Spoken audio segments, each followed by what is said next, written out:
Good evening and welcome to Three Beards and a Boss. I am TJ. We have Bobby, we have Becky, we have Brian, and we have our guest of honor, Scott. So, good evening, everyone. How are we doing? Good. How are you, Scott? Awesome. Scott, we really appreciate you coming on the show tonight. Thank you.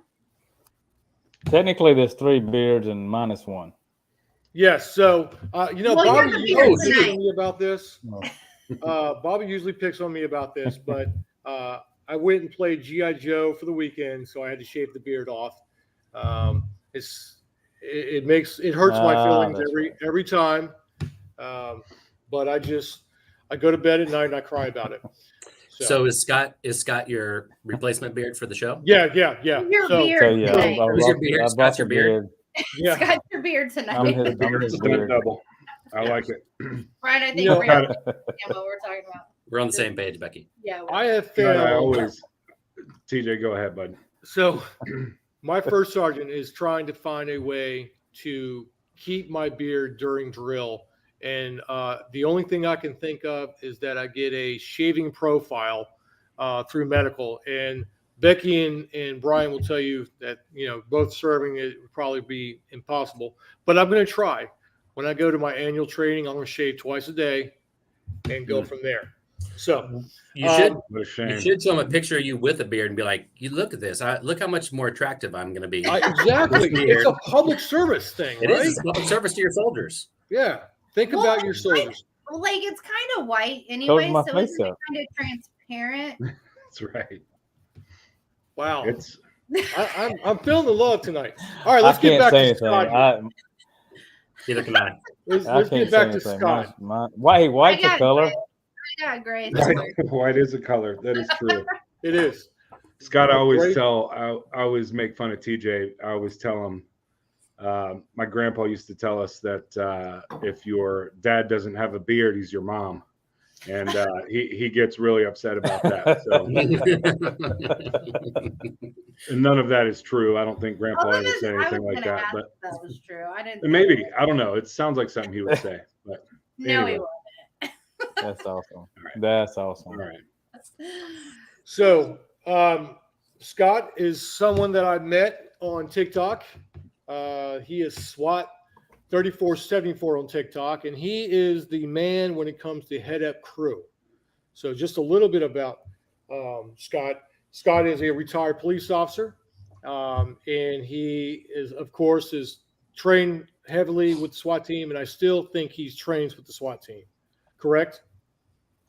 I do. I have Okay. training in the morning. Ooh. What's you what? Oh, you got training in the morning? Actually, they have training like I've seen a couple of your go videos and help out. where you like do the fitness stuff, and I'm sitting there and eating a cupcake. So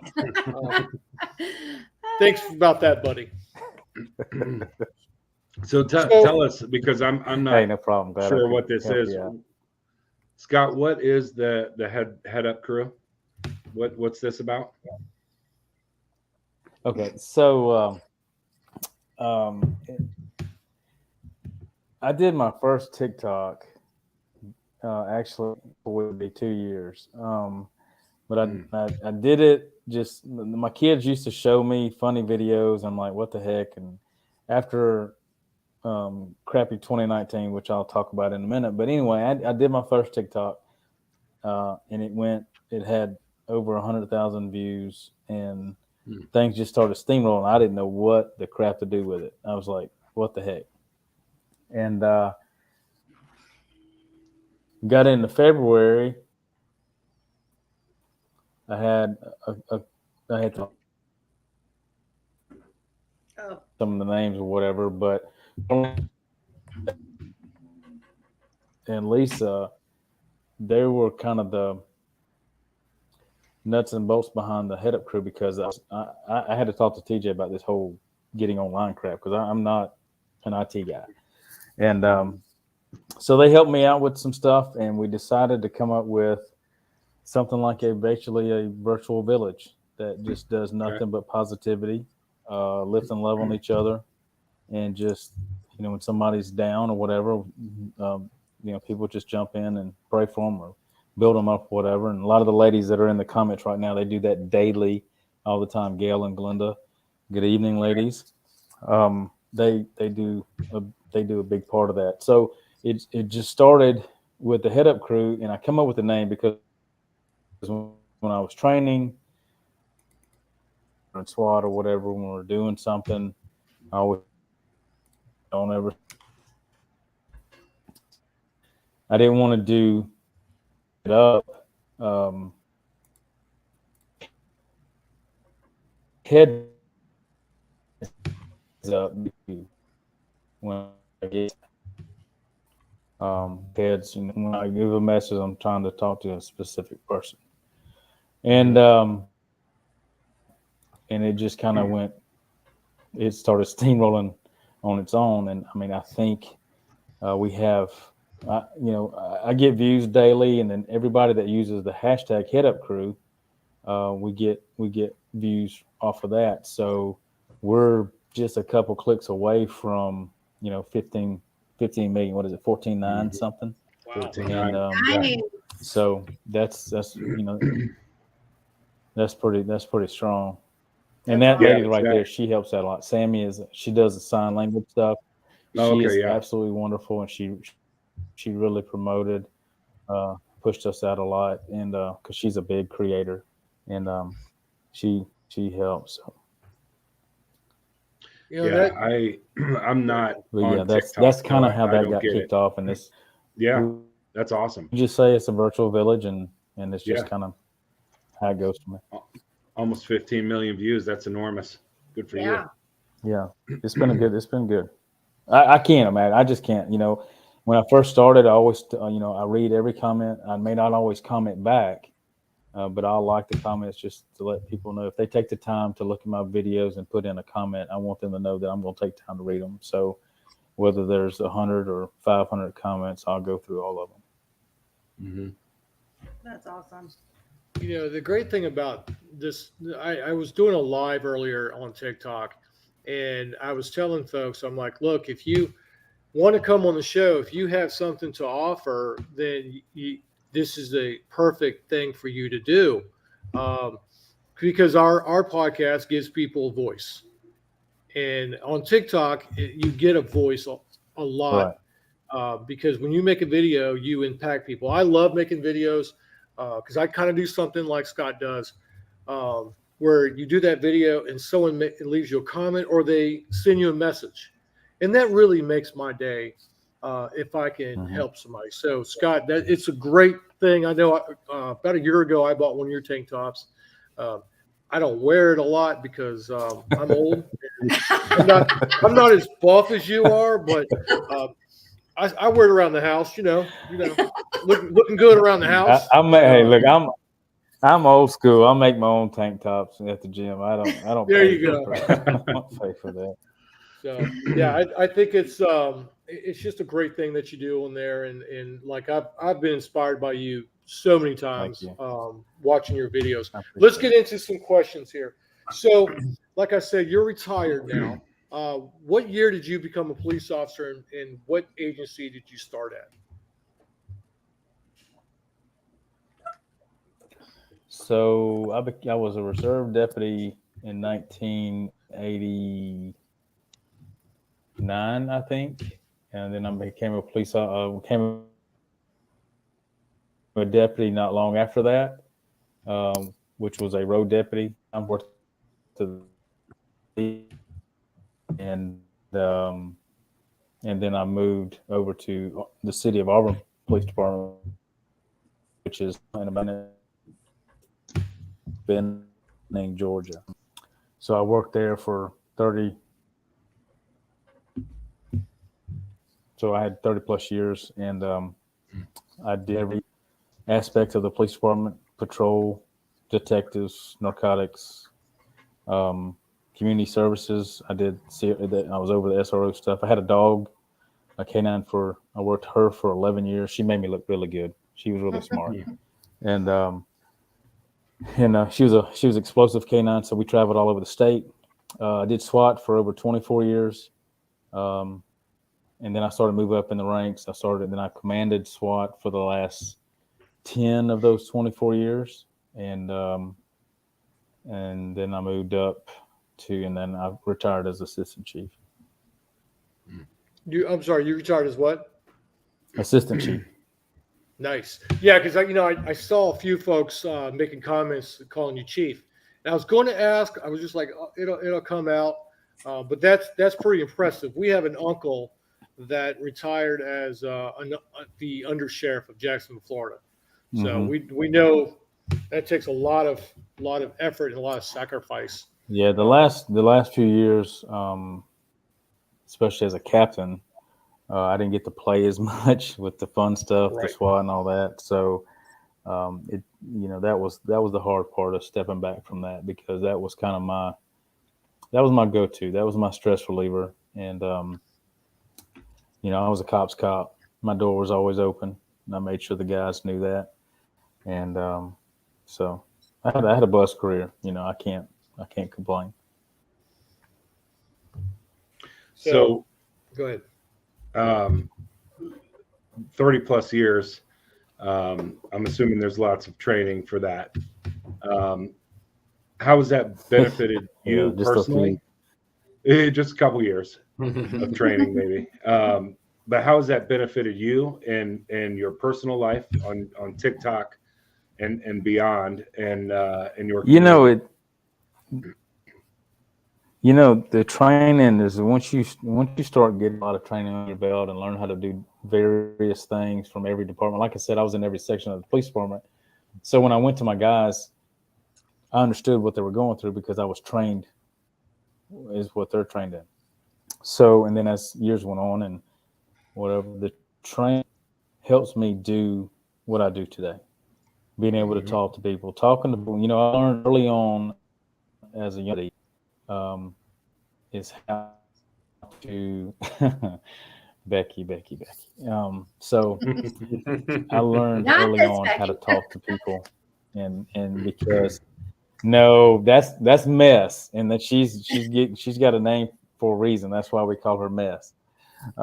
So it helped me to talk to people because you're out in the public all the time, and it helps me see different sides of people and all that training. I did a lot. I went to the FBI National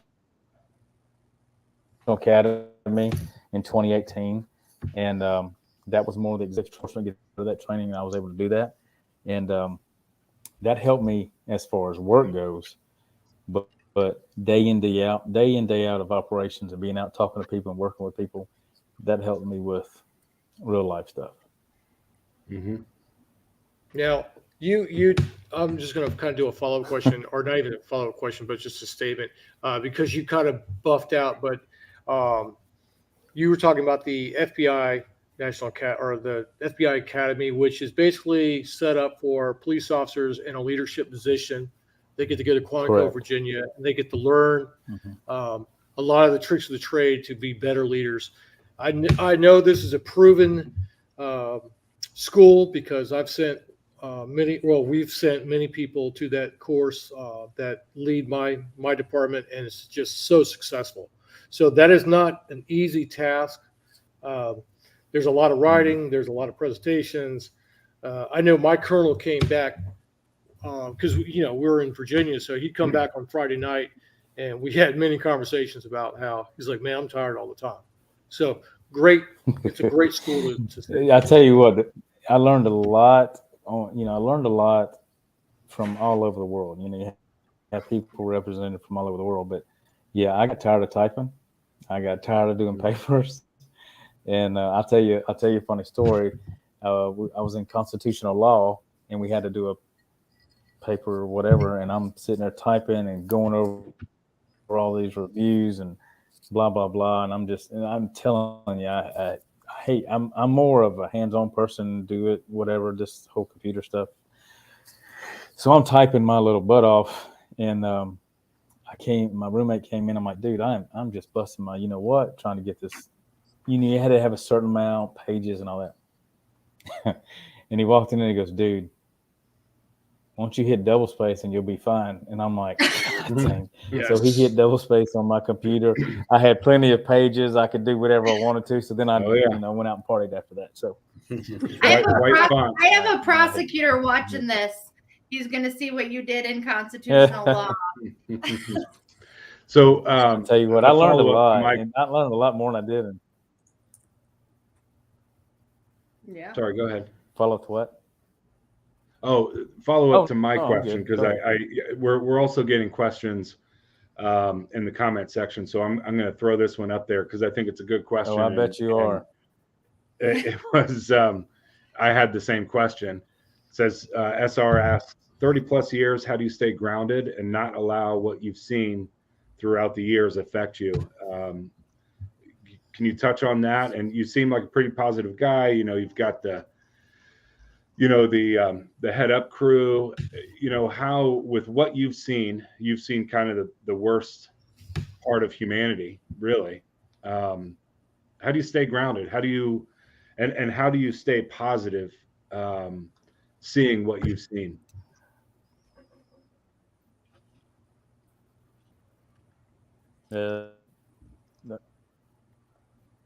Yeah, that's a good one. I guess TJ, I'm gonna touch on 2019 just for a minute. Yeah, absolutely. So that's a very good question, and I think I can kind of get to that answer by kind of doing the Cliff Note version. So 2019 had a lot of stuff happen.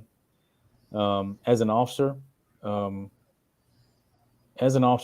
you see bad crap, you can't never unsee it. You just can't.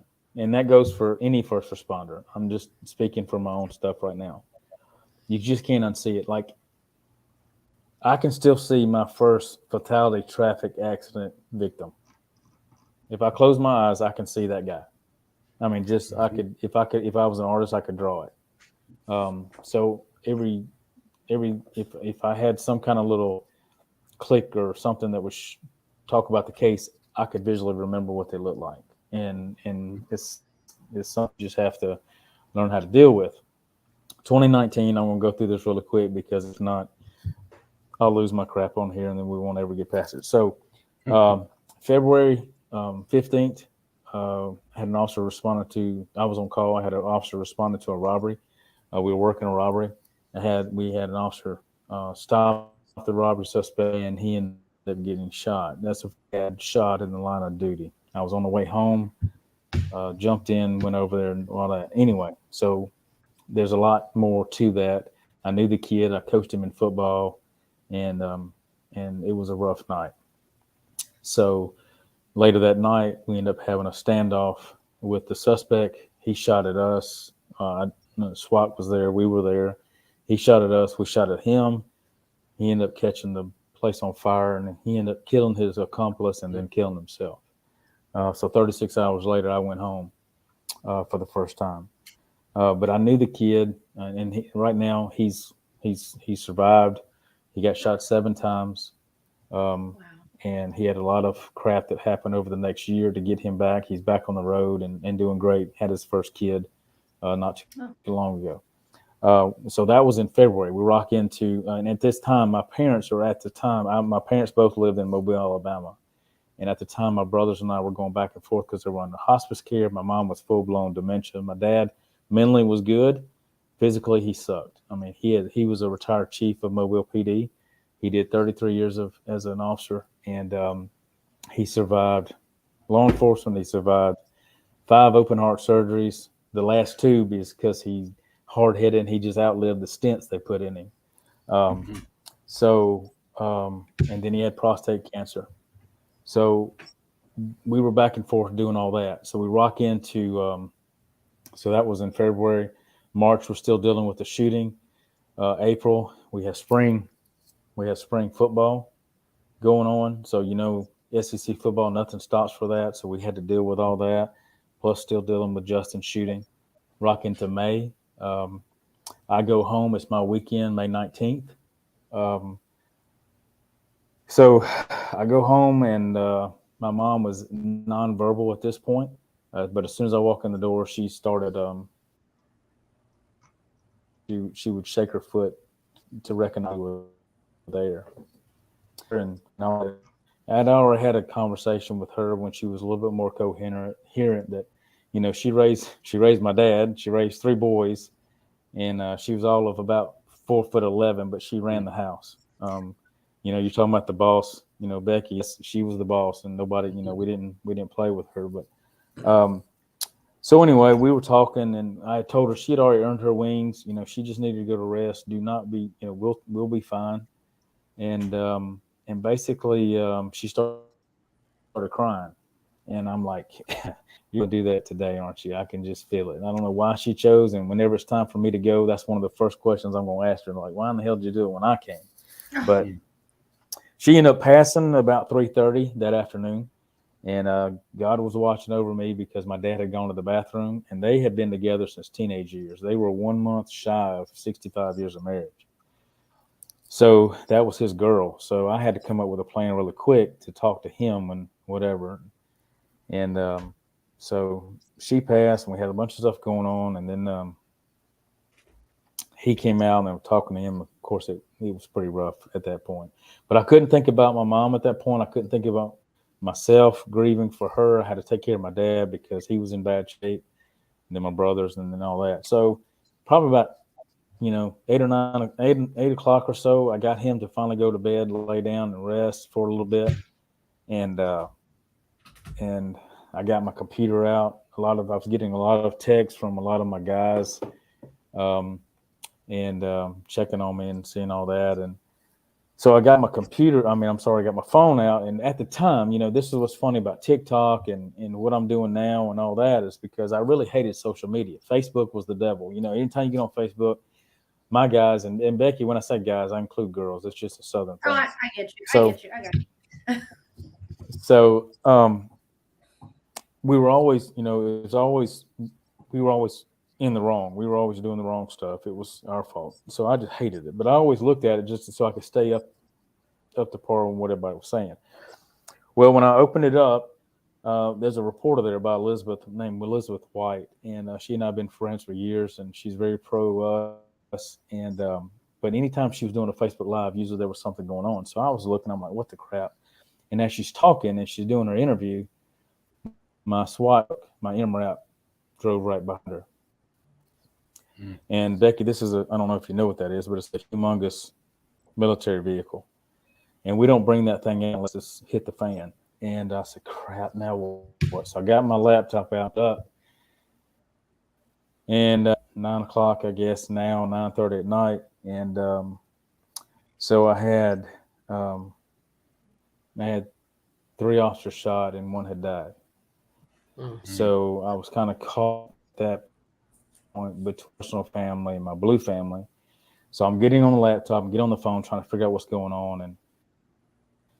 And so basically the guys were responding to a domestic. They tried to contact the guy. He opened the door. He's in full Kevlar, rifled up, and he shot 2 right off the bat. And then Will Bickner was on the backside. Will was one of my rookies when I was a training officer. At this time, he's probably 12 years in. Just had a kid. Will was a cop's cop. He loved guns. He loved motorcycles. He was in a local law enforcement motorcycle club. And he heard the rifle round, so he knew he needed to get to his car. So he was running to his car to get his rifle out. The guy came off the porch and just friggin' started random shooting and shot Will, and he died instantly. So many things going on in my head. I got my mom passed. I got one of my guys passed. I got 2 in the hospital. And it just, that was May, and it just, we're still dealing with Justin's thing. And I didn't even talk about March. I totally forgot about March because I was thinking about something else. But March, a little community outside of Auburn had a tornado come through and killed 23 people. And a lot of my guys responded to that. And we were out doing stuff with that. So it's just one thing after the other. And I didn't have time myself. You put that crap in a box, you put it on a shelf, and you just keep moving. Yeah. Which I did it the wrong way. So now when I go out and do a speaking engagement with Irish Angel, and we'll talk about that in a minute, but I try to tell people that they need to get the help. The mental health is such a big thing, and I did it the wrong way. And I'll go to chiefs, I'll go to sheriffs, and I'll tell them I did it the wrong way. Don't do it the way I do. Learn from my mistakes. So anyway, things rocked on and crap hit the fan. And in my personal life and professional life, my cups were empty. I went to a very dark place. I never contemplated hurting myself, but I was in a bad spot. And when I finally left, I retired. And when I finally left, I felt like, if you ever seen the movie Talladega Nights, when Ricky Bobby jumps out of the car and he's running, taking his clothes off, thinking he's on fire or whatever, that's what I felt like. So he moves later, and so I had to at some point start getting fixed, and so then the TikTok thing came around, and when I started doing the Head Up Crew and being positive and doing all that, it was just as much for me as it was for anybody. Now I had talked to people and all this kind of stuff since in that interim, so I knew there was a way out. I just had to keep talking. And then the gym came in. Gym was always been my way to go and just get the monsters out of my head and just refocus and just, put my music on and just shut everything out and just work my butt off. So then the virtual village thing started, and we started rocking on through here. And I know Amanda's in here, but I think September, October, Amanda, who is the founder of Irish Angel, she's in Dublin right now. She'll be in the States next week. We have some stuff we're doing. She said, "Hey, I'd like to talk to you." And I give her a hard time all the time. I said, "You were just stalking me. I know what it was." But so we talked, and I did some research on Irish Angel, and it just tore at my heartstrings that I knew some of her story, but then as I started looking at the website and I started reading about it and talking to her more and more and more, I knew I knew I needed to be. I needed to be at sheriff's departments and fire departments and police departments, and that didn't have peer-to-peer set up, because that's the one thing I regret in my careers. I didn't push for a peer-to-peer. They have it now, but when we had all that crap going on in 2019, we got to reach out, for state sources. And, at that time it's too late, years before crap happens. And so then that's when that thing, and we started traveling, and we've done some podcasts together and trainings and meetings and going to different places. And I will never allow, if I can, never I did without at least having a shot at a chance. And that's kind of what pushes me every day. And I know the question was, how do I stay grounded? Is because I don't want to go there again.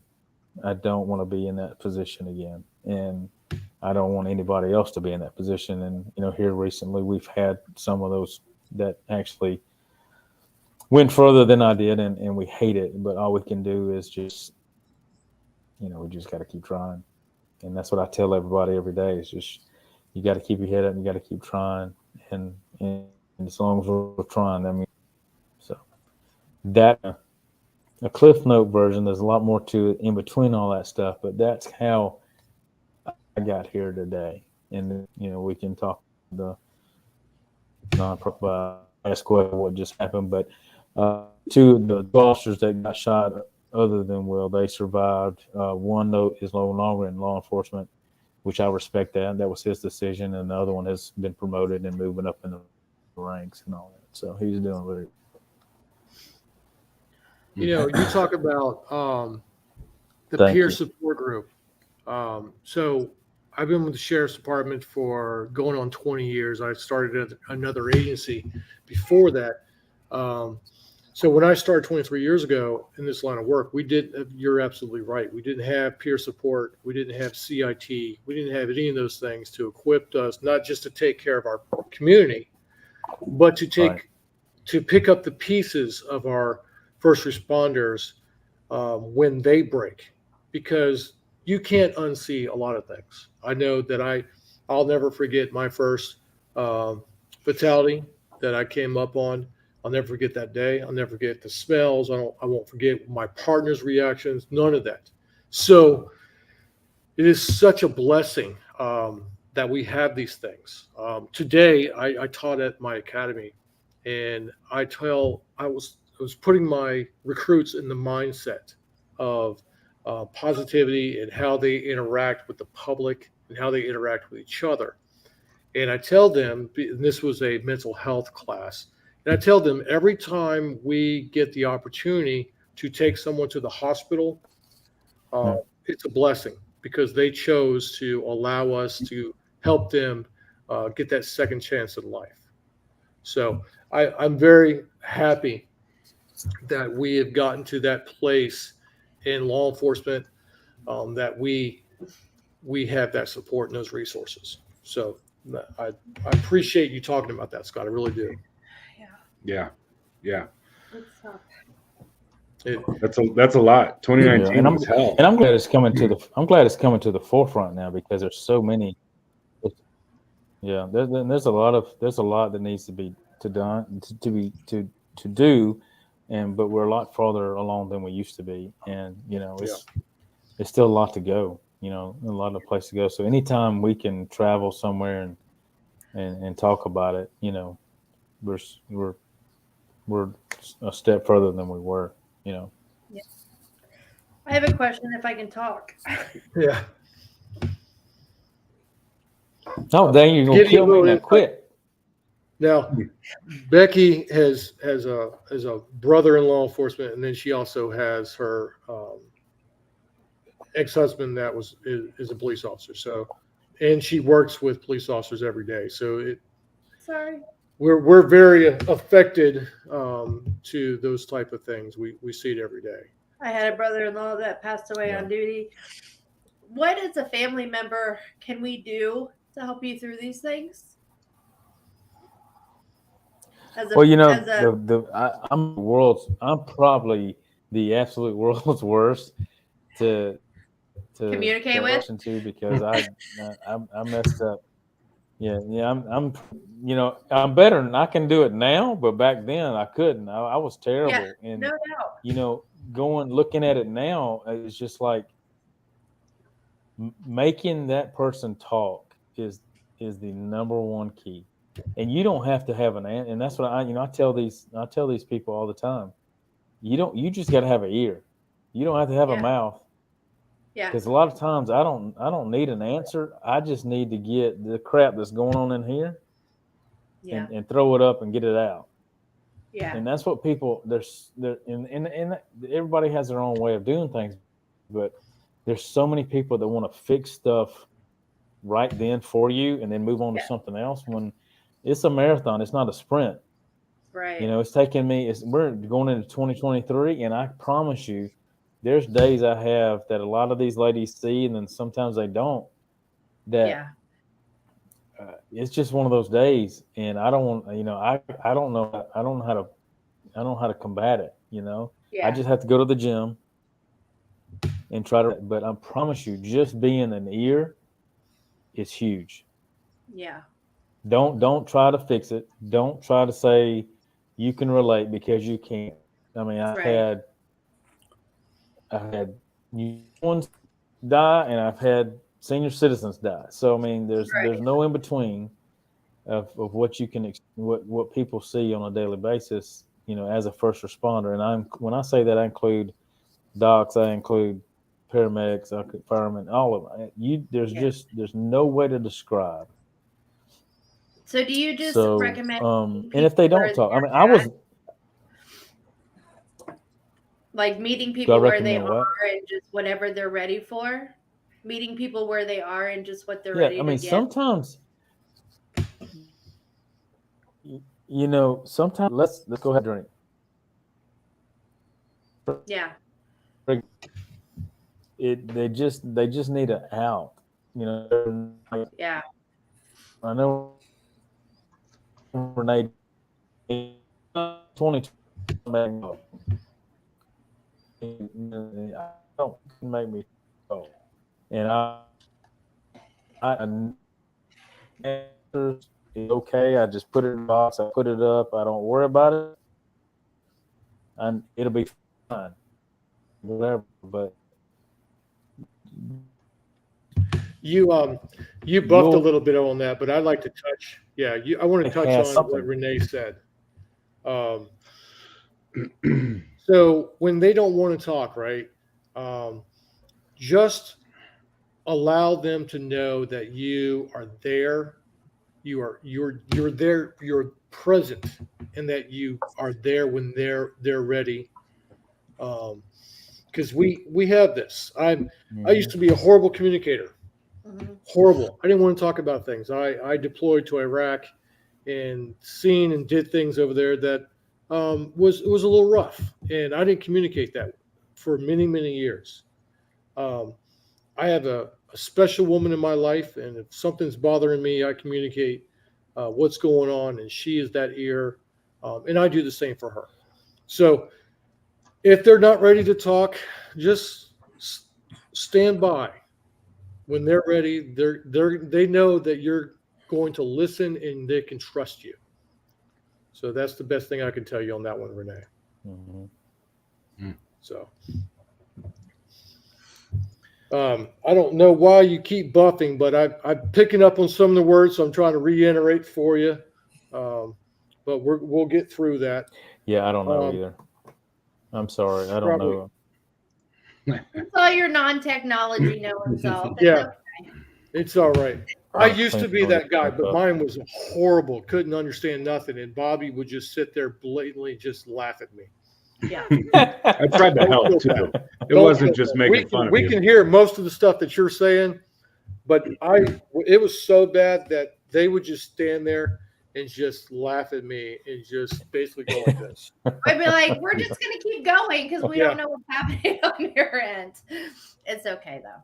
So I like this comment. It says SWAT is a great listener and support, and I think a lot of the things that you do with the head of crew, people are searching for that in life now, brother. There are people out there that are just searching for someone to listen. I'm not sure if she's listening to us tonight, but I have a friend on here that I made on TikTok, and she's this most amazing woman. She lives in California, so she's dealing with the storms like Brian is right now. And she just gets out there and does things for people. She goes out there and makes meals, whatever she can do. And she doesn't have a whole bunch of money, but what she can do is just lend a hand. So people are searching for that love out there. Oh, I think I know who you're talking. Yeah. Oh yeah, she's awesome. I just got done talking to her today, and There's so no do you mental guys health. think it's easier to listen and support than it is to actually talk yourselves? Yeah. So you could give the advice that Yeah. you don't take necessarily. Is that a common thread or no? I mean, I'm talking in general here, but or I'm talking not in general here, but for myself, absolutely. I can give some of the greatest advice in the world, but man, I don't listen. I don't listen to myself, you know? Yeah. And you know, it's funny, I'm behind you 100. Yeah, it's hard. I figured very hard. That would be the answer. I really did. But you were talking about, being a fixer. Hard. Yeah, it is hard. And I'm a fixer. Like my wife will come home after a long day teaching, and man, I want to fix all her problems. And, now I'm to the point where I kind of just ask, am I fixing a problem here? Or are you looking for a solution to a problem? Or am I just an ear? Because there's a big difference in how the entire thing is approached, Well, not trying to be sexist, but I'm being more generational here. Like our generation, men were taught to be fixers. Yeah. Right. Yeah. And you're supposed to be the person who controls it and keeps everything in line and fixes everything, and so it's kind of a generational thing. I think with our generation, though, possibly it's kind of a little bit more blurred. And with like Seth's generation, Connor's generation is definitely way more blurred than it probably ever was. It definitely was. That's exciting. It is. It is very much so, because you become a better human being. Right. Yeah. And that's at the end of the day, that's all I care about with my boys. Like, they're, if they're not the most popular kids, they're not the smartest kids, although they're both. I mean, I'm just saying, just be a good human being. I mean, that's, that's as a, and I don't even just mean to the outside world either, but just to us, it's why I like to cook dinner, and I like to teach them how to cook, and I clean and I fold laundry and I do these things because, being a good human being is not just an external, hey, I want the world to think I'm good. It's also at home, you know what I mean? And being a good father and example. It starts at home for your own children. Yeah. So yeah. But I have that problem, Scott, and that hit home because, man, it's hard. It's hard to just, especially when you feel like maybe someone's taking advantage of a family member or whatever. It's hard not to like just go into that mama bear type attitude. It's and she's very smart and very capable of handling her own problems. But man, I want to get in my car and drive out and fight somebody. Oh yeah. So even if it's a 7th grader or a 6th grader. I had that. I had that problem. But I mean, this group. I mean, we started this group for that main reason, and I don't want to let anybody down, and I want to make sure that I talk to all these people that I can. But then again, they know when I take a break, it's my break, and they leave me, they leave me be and let me have my moment and whatever. But like when I'm just picking and choosing, like you put Jenny's message up there, she went through a bunch of junk, and we were able to have a conversation, and I tried just not to fix it, but just build her up. And, that's, one of the lucky ones. And there was also, I haven't seen her in here, and I hope this doesn't, but one of the biggest things that probably affected me the most with the Head Up crew was I'm friends with, all of them, but there was a lady on here that was really struggling, having a real bad time. And she tried to commit suicide. And I wasn't going to let that happen. And however I could figure it out. But before, I called her, and I don't know, to this day, I keep forgetting what it is, but my ringtone from my phone to hers, if her regular phone. And that's what woke her up. And then we've had that connection ever since. She's doing wonderful now. So once that happened, I knew how big this could possibly be. And that's one for, well, I think what you just said, that kind of put things in perspective of. Yeah. I think what you said was so brilliant. Like if you're not fixing somebody, you're building them up so they can fix themselves, or to have the confidence, or just feel good enough to do and feel better. Like building somebody up is so much more important than fixing it for them. Right. Yeah, it's yeah. And that's out there. It's keep trying. That's all we can. So, Scott, the Head Up crew, have you physically met any folks from here? I know you've met Amanda, but have you had the opportunity to meet anyone else? Yeah, I met a few. I haven't met as many as some would want me to do. Right, but absolutely. but I've met a few. The first one I met was actually Mess. It was funny. It was in Nashville, and that's where Mess lives at.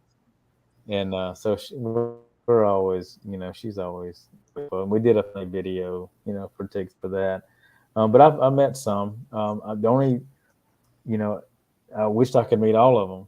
I wish I could just get on the bus and travel around and meet everybody but I still, because I have a relationship with the whole crew just about.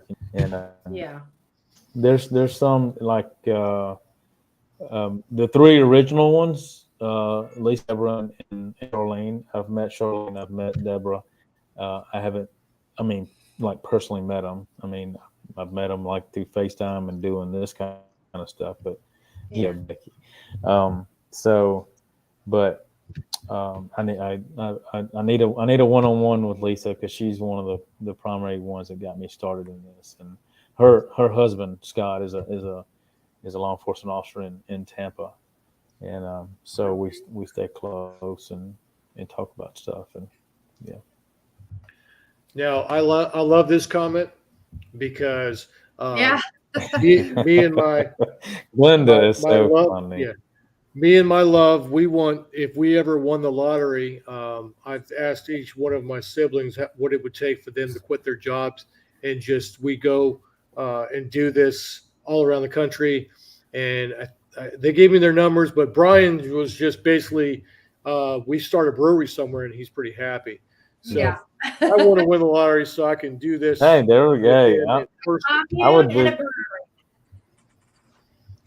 Let's grow our own vegetables as well. That's right.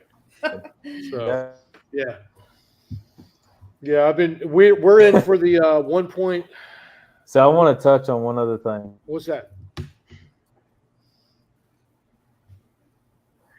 1 point what? What is it now? It's like $1.5 billion tonight or some crap. What is it? Never gonna happen. Essentially. I don't know what the lottery is right now. Oh my gosh! If we could do it for like 48 million, I just want one.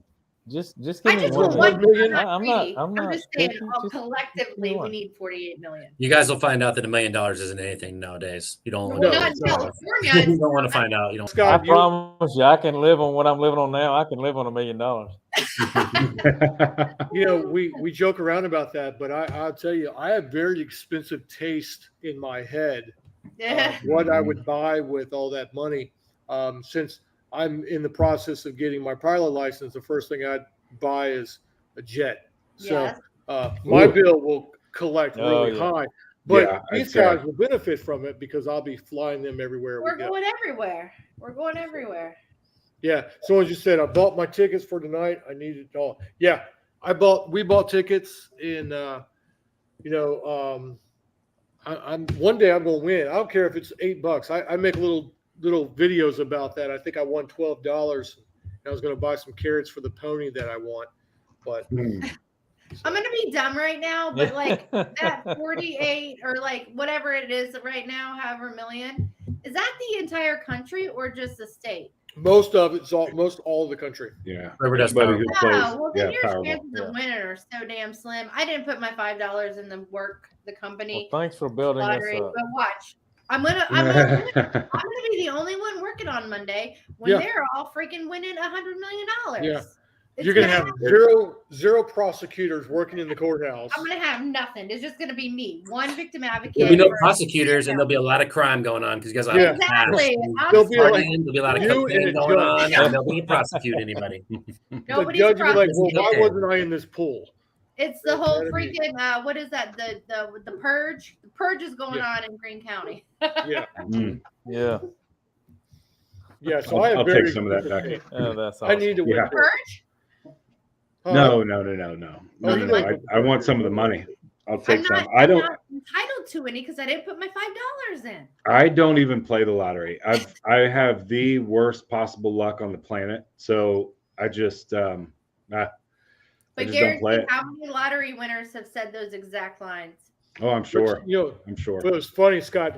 I told these guys a while back, but I went to Atlantic City and we gambled $80. That's it, between all the casinos on the boardwalk, and we walked away with $12 or something, some crazy number like that. So we were basically getting down. We're like, well, we don't want to be zero cash out, so we're going to cash this out. It was like $2 here, whatever. But yeah, we only wasted $80 to gamble in Atlantic City, and it was just slot machines, and we didn't even dare to go on the tables. But we'll go to Vegas to do that. Well, I when I go to Vegas, I'll give myself like a pretty good amount of cash, and I cannot spend it. I just can't do it, man. I just cannot put freaking money on a table and watch it just go away in seconds. Right. Mm-hmm. And that's what it comes down to. It does. It does. Like I might play like $100 a roulette in a whole weekend of Vegas. But then you go to Vegas with me and like you're up like $8,000 and I get lost. Yeah. Yeah. Don't remind me of all that. That really happened. It was the hangover part 42. You know, I'm starting to worry, guys, because every time Brian and Becky get together without supervision, something happens to Becky. It's just who's the boss here? Does the boss need a bodyguard when we go on trips? Kind of. Mm-hmm. I've been to Vegas with like Brandon, and there's a picture of me like telling jokes at this table, and I'm so trash. You get to see it on my face, and like it'll pop up on people's, like yearly calendars or whatever. And the comment will be, "You can just tell how good of a night we had by the look on Brian's face." I mean, it was but I don't like to gamble. It's not about gambling. It's about just like going and like people watching and that kind of stuff. Oh yeah, it's not about spending any money. No, Atlantic City was me walking around, taking it all in. Unfortunately, the entire place smells like marijuana now. So yeah, you couldn't breathe real hard, or you were. Unfortunately or fortunately, I missed that. Well, I don't like the smell of that stuff. So I literally just saw a TikTok today about a place in Nashville. I don't know, Scott, did you go here? It's called Buds and Brew, and everything is infused with cannabis. Did you go there? No, okay. No, Brian's thinking about booking a trip to Nashville now. They have like everything is infused with. It's called Buds and Brew. I love Nashville. I've never been. I want to go so bad. I want to go so bad. We just had a bunch of kids in the parking lot of our clinic. Nashville is my favorite. Really? It's fun. And it's the bachelorette party capital of the world. Yes. You got to be careful in the Nashville. It's crazy. Yes. We just had some kids in our parking lot smoking weed at lunchtime today. We just walked out there with some chips and they all scattered. We're going to offer them something for the munchies and they all scattered. You're trying to do a PSA, right? You're trying to help. I was like, I'll take that, you guys. I'll get rid of that. I'll take that for you. You take that out of your hands. It's dangerous. Let's not go there. Young man, you're not right. I'm a healthcare worker worried about your health. Exactly. Mm-hmm. You guys doing to your lungs. Yeah. So before we wrap up, because I think you really talked about family, because that was our last question. But I do want you to talk about your foundation more. Bobby's going to pull that up on the screen for us. So when he pulls that up, Amanda started this, and I don't know if she's still here. She is the founder of Irish Angel. She got she was doing some. She had started on this really offsite, but it was a private messaging board blog kind of thing.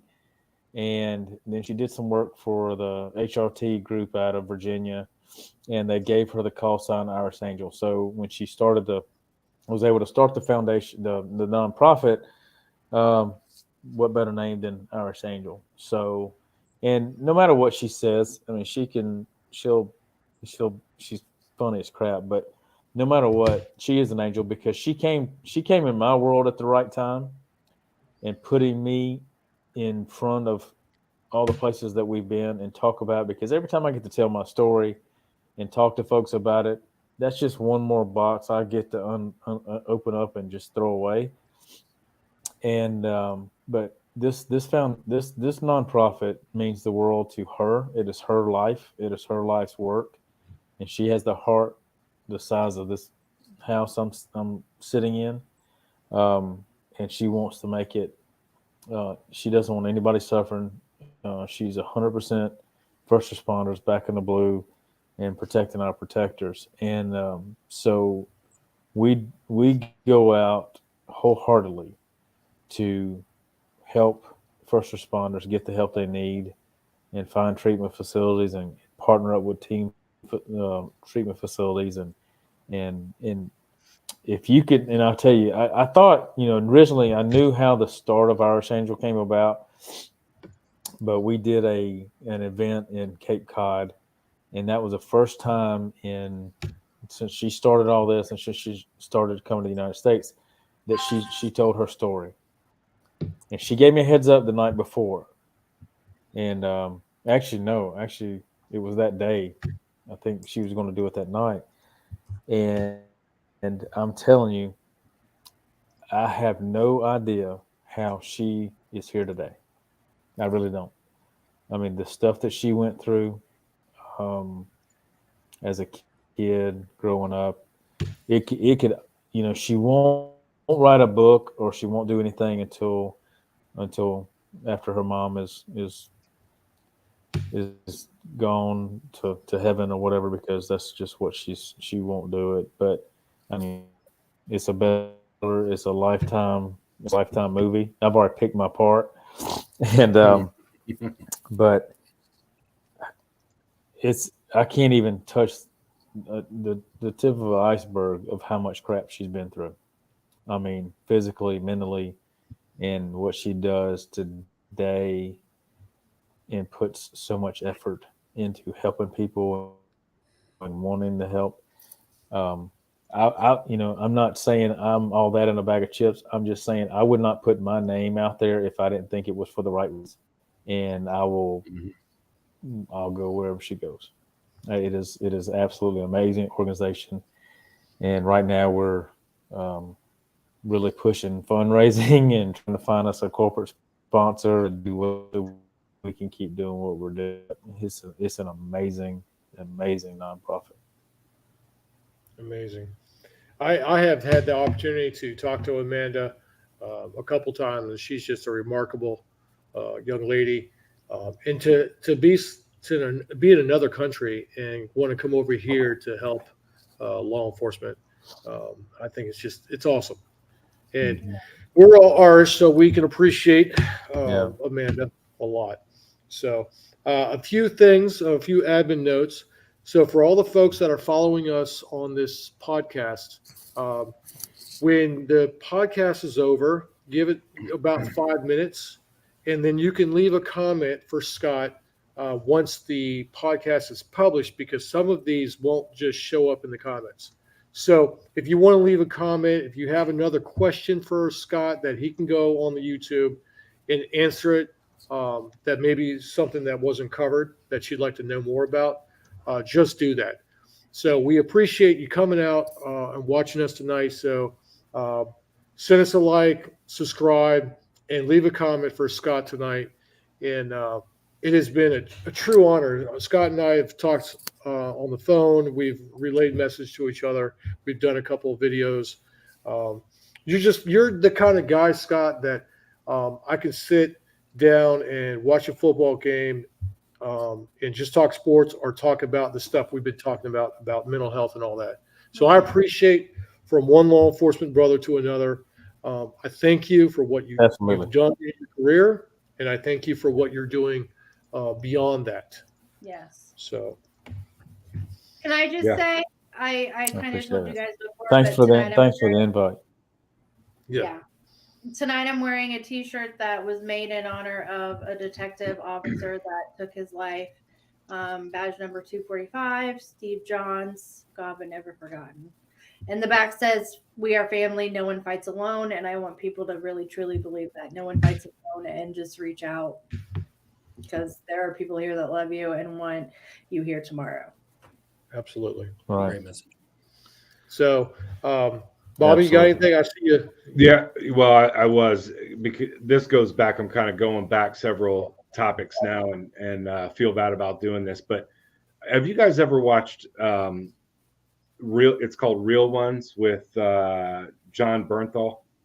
Mm-hmm. Have you guys ever heard of it? Mhm. I encourage all of you guys to watch, and anybody watching this, to watch Real Ones with John Bernthal. He's Shane from The Walking Dead, and you might be able to click on that link. I don't know for sure, but he does an episode with Shia LaBeouf, and I don't know if you guys are familiar with Shia LaBeouf, who he is. Or, talk about going through hell and back. Mm-hmm. It's about a little over 2 hours, but talk about an emotional roller coaster. This guy's been through a lot.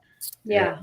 I think he's got a lot of really good points to make. And if you're going through something, he'll help you. I mean, just listen to his story and how he got out of it. And it's quite amazing. So that's all I had. Can I add to that? Yeah. Sorry. Being a victim advocate in the prosecutorial field, I just want people to know that, I don't like the term victim. I like the term survivor. And those are the people that can get through this and do things for others, do things for themselves. I never like to use the term victim. And it's possible. It's possible to not feel like a victim anymore, and just to take what you've been through and grow on it and do better and educate and just be an awesome person, because I've seen it 100 times over. Yeah. Yeah, Scott, keep doing what you're doing, bud. You're awesome. And That's awesome. that head up team behind you they're all. Yeah, I hope. Yeah. I'm loving to see it. It's very cool. Yeah. They got your back, Scott. That's for sure, and you have theirs. Yeah, we get. Go ahead, Scott. Sorry. Oh yeah, absolutely. So, No, you're good. Absolutely. We're, like I said, that 15 million view thing is going to be really nice. Yeah. Yeah, and it sounds like everybody on there is doing their part. So good for them. It's awesome. Yes.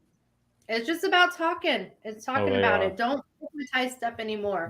Everybody just talk about it and not make it a thing. Make it something we can all talk about. Yeah, and that's easier said than done too. But I know. It's amazing though. And I hate to sound like such a Debbie Downer. I expect like the camera to pan into my face and but we live in a pretty shitty world these days, man. It's not pretty out there. I see it every day with my children.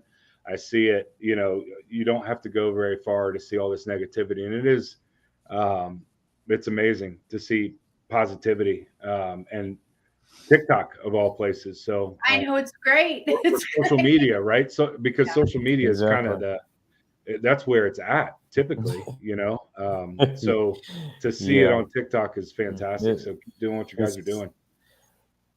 So we would like to thank Scott for coming out, coming on the show. Head Up Crew, thank you for coming in and showing Scott's love and support. I really think that means a lot to him. Yeah. Like I said, when the show's over and it publishes, leave a comment for him. And y'all have a great night. Now we're going to sign off, Scott, but you stay on for a second and we'll chat. Until next week, good night, everyone. I got you. Thanks, guys. Night, guys. Thanks, guys. Take care of each other.